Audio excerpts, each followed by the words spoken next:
So that was one factor. The second factor was the failure to apply regulation properly. The regulatory environment was in place, it was not applied. So there was a failure on the part of the regulators, which is the state sector as well. So the state sector owning everything is not the solution to everything. The state sector fails just as does the private sector, or the so-called market economy. The banking situation, I've mentioned, you know, the concerns I have had about the incentivization structures within banking, incentivizing people to behave irresponsibly. And the subprime crisis in the United States is the classic example of that. The manner in which credit was expanded dramatically is indicative of that. I mean, at the end of the day, at the peak of the Celtic Tiger 2006, credit was growing 30% year on year. That is absolute nutty. It's lunacy. Credit should have been controlled by the central bank and by the state, and it wasn't. And we're now paying the price for that. And of course, you know, human nature being what it is, the bankers played along. You know, they pushed to the extremes what they could do, and they got away with it for a while. We're now paying the price. I believe public sector inadequacies have made a major contribution as well. You know, and Joe, which has surprised me a little bit, but he almost verbally abused me out in RTE last November, one evening. I was waiting to go in. I argued early November that a 10% pay cut for earnings over 50 grand in the public sector was the way forward. And really what that was representing was a reversal of the whole benchmarking process, which in my view was an utter debacle, because the taxpayer, the workers of the country, got absolutely nothing in return. And now what public sector workers have ended up with is a grossly unfair pension levy. 10% pay cut earnings over 50 grand would have been a much fairer and equitable way to go about it. I have no doubt about that. But I think maybe looking back, Joe, you'd admit in November what I was suggesting then was a little bit better than what we actually got subsequently. The political, okay, and I keep going on about the public sector inadequacies. I mean, let's face it, tax revenues this year are going to come in at around 30 billion. Spending is going to be somewhere 58, 60 billion. You know, there's a gap there, somewhere between 25 and 30 billion, depending on who you believe. And the one group of people you cannot believe are the Department of Finance, because every projection they've given us over the last couple of years have proved grossly inadequate and wrong. So we need to be very careful, but there is a huge gap. That gap has to be filled, because a country, like an individual or a business, cannot borrow indefinitely. You know, there is a limit to it.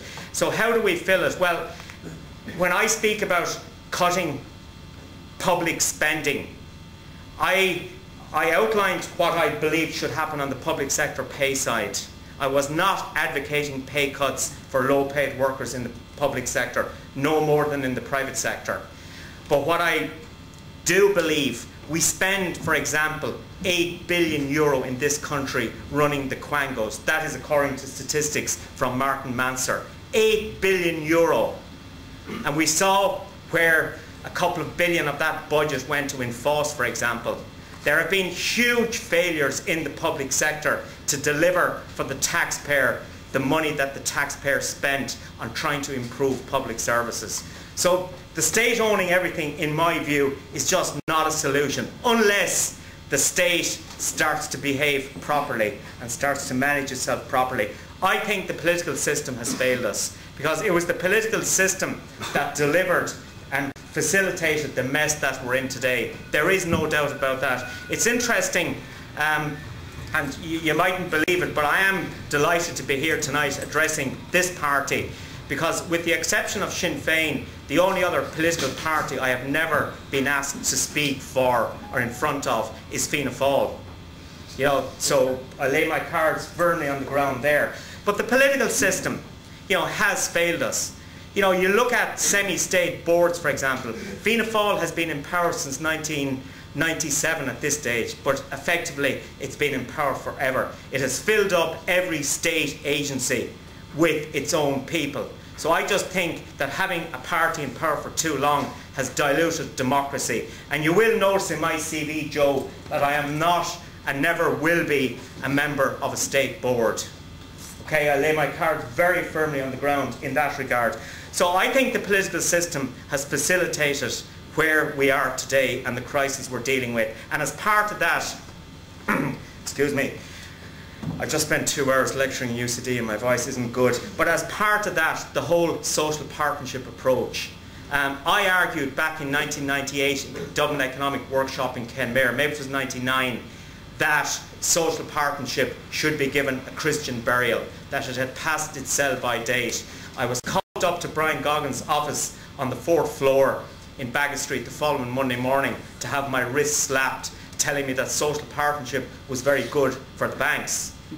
Okay, so, you know, I stand over my record on that. I think social partnership has delivered a dreadful outcome for the taxpayers of this country. And I'm talking about IBEC, I'm talking about the trade union movement, and I'm talking about the social pillar as well, the likes of Father Sean Healy and Corai. They have not delivered for the taxpayers of this country. And they have stood by and allowed this happen, because if you observe social partnership, it's all about being part of a cosy club.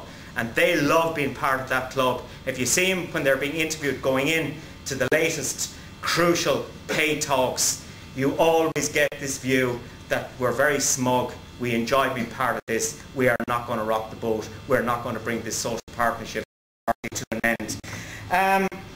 So, you know, those, in my view, are all of the factors that have got us to where we are. And as an economist, I would not take any of the credit for getting us to where we are at the moment.